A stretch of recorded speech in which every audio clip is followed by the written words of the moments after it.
Ya, pembinaan karakter pelajar bermasalah pada gelombang pertama telah dimulai bertepatan dengan Hari Pendidikan Nasional. Kendati demikian, program gagasan Gubernur Jawa Barat, Deddy Mulyadi ini masih menimbulkan pro dan kontra.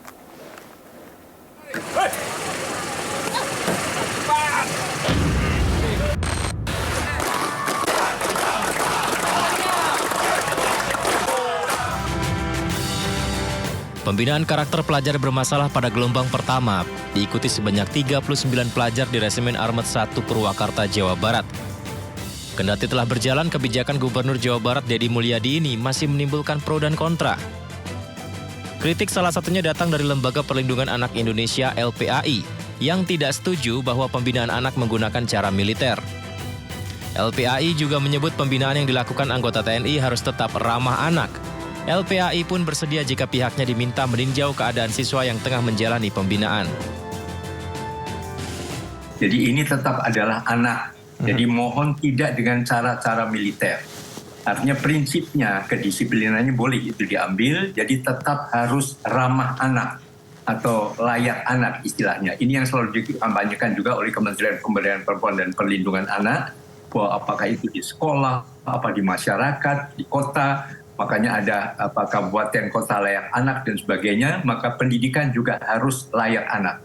Jadi demi kepentingan terbaik bagi anak, makanya sangat apresiasi bahwa ini juga ada pendampingan guru BK, ada psikolog dan sebagainya, supaya masalah kejiwaan anak juga tetap terpantau. Ini adalah hak tumbuh dan berkembang bagi anak-anak. Sebelumnya, Wakil Ketua DPR RI Sufmi Dasko Ahmad sempat meminta program Gubernur Jawa Barat Deddy Mulyadi soal pengiriman siswa bermasalah ke barak militer agar dikaji terlebih dahulu. Dasko menyebut karakteristik siswa di masing-masing daerah berbeda. Saya belum secara lengkap membaca statement dari Gubernur Jawa Barat, tetapi mungkin hal-hal yang disampaikan oleh Gubernur Jawa Barat mungkin adalah hal-hal baru yang memang perlu dikaji terlebih dahulu secara matang sebelum kemudian dilaksanakan. Ya kalau pemberlakuan itu kan hanya kemudian di daerah Jawa Barat ya.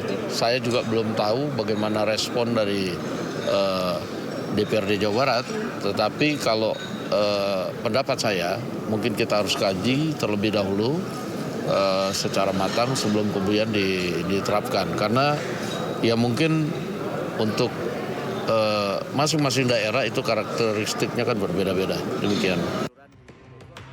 Sementara itu, Menteri Pendidikan Dasar dan Menengah Abdul Mukti belum bersedia memberikan komentarnya atas kegiatan ini.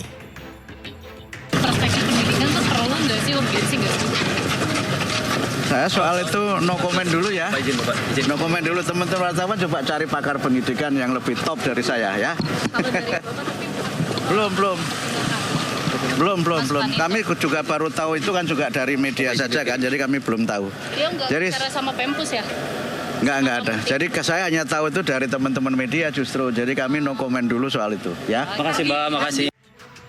Program pembinaan anak bermasalah digagas Gubernur Jawa Barat Deddy Mulyadi. Sasaran utama dari program ini yakni siswa yang mengalami kesulitan saat dibina oleh sekolah atau mereka yang terlibat dalam pergaulan bebas dan tindakan kriminal.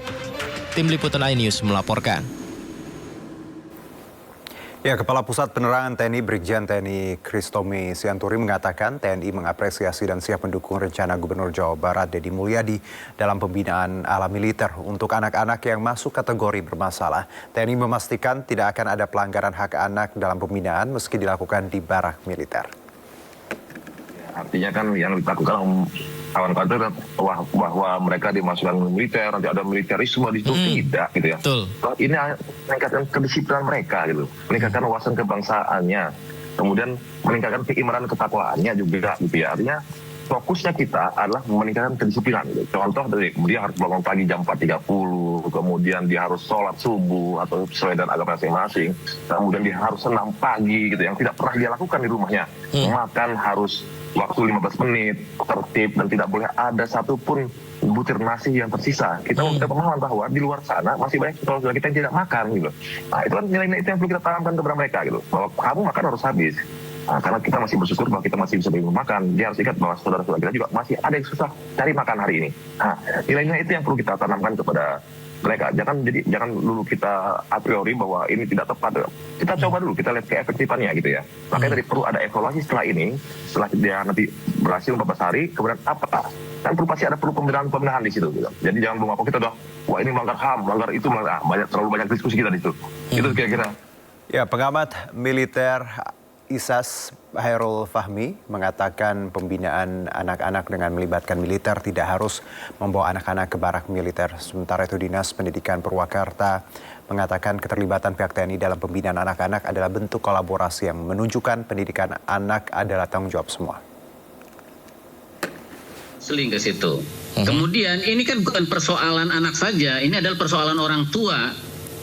Maka selama 6 bulan ini guru-guru BK itu juga bukan hanya menangani anaknya tapi memberikan supervisi konseling kepada orang tuanya. Nah ini adalah sistem pendidikan kita dan hari ini juga kan kementerian mengeluarkan dan salah satu strategi dari kementerian itu kan partisipasi semesta dalam mewujudkan pendidikan berkualitas.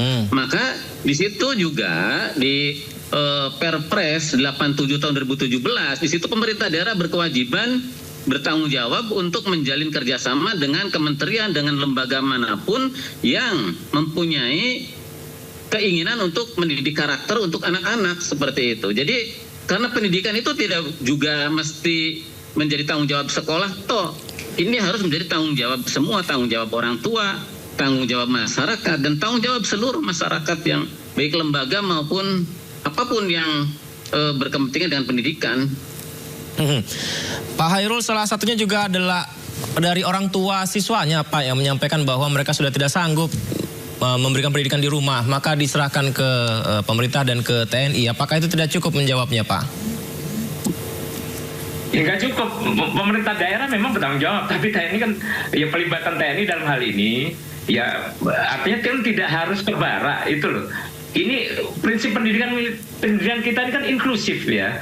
Pendidikan kita itu harus inklusif ya, berdasarkan undang-undang sistem pendidikan nasional kan jelas ya. Pendidikan nasional diselenggarakan secara demokratis, inklusif, non diskriminatif gitu kan. Kalau ada peserta didik yang melanggar tata tertib ya diatur melalui pembinaan, bukan pemindahan ke institusi non pendidikan seperti barak militer. Itu persoalannya di situ. Jadi alasan pembentukan disiplin, pembentukan karakter itu tidak harus memindahkan mereka yang dianggap bermasalah ini ke lingkungan militer itu. Misalnya begitu loh. Tapi kalau misalnya kolaborasi kalau partisipasi oke, semesta oke, tapi pemindahannya ini yang kita permasalahkan begitu ya. Kalau misalnya ini Pak Hairul, misalnya anak-anak tersebut kurikulumnya dibuat di sekolah, kemudian ya sekolah akan kolaborasi dengan militer di sekolah, tapi anaknya ke sekolah saja tidak. Nah itu gimana Pak? Ya itu kan tadi katanya mau ada yang dijemput, diserahkan orang tuanya segala macam. Ya itu kan mekanisme yang bisa diatur gitu ya. Jadi jangan jadikan juga lembaga institusi militer ini sebagai tempat sampah, keranjang sampah. Semua masalah ditumpahkan ke sana gitu ya. Jadi kalau militer pasti saya yakin mereka tidak akan menolak membantu pemerintah daerah. Tapi dalam konteks ini kan pemerintah daerah juga harus berpikir yang lebih komprehensif gitu ya. Jangan kemudian sedikit-sedikit lempar ke sana. Nanti ada problem premanisme juga lempar ke sana. Semua hal dilempar ke sana. Terus yang dikerjakan pemerintah daerah sendiri apa begitu. Baik. Apakah ini jalan pintas Pak Purwanto? Ya ini adalah aksi nyata dari kita untuk bagaimana secara cepat bisa menyelesaikan problem-problem yang kita hadapin gitu ya. Karena kita membutuhkan institusi yang mampu gitu ya, institusi yang mampu berkolaborasi dengan kita, bisa menambal apa yang belum kita miliki.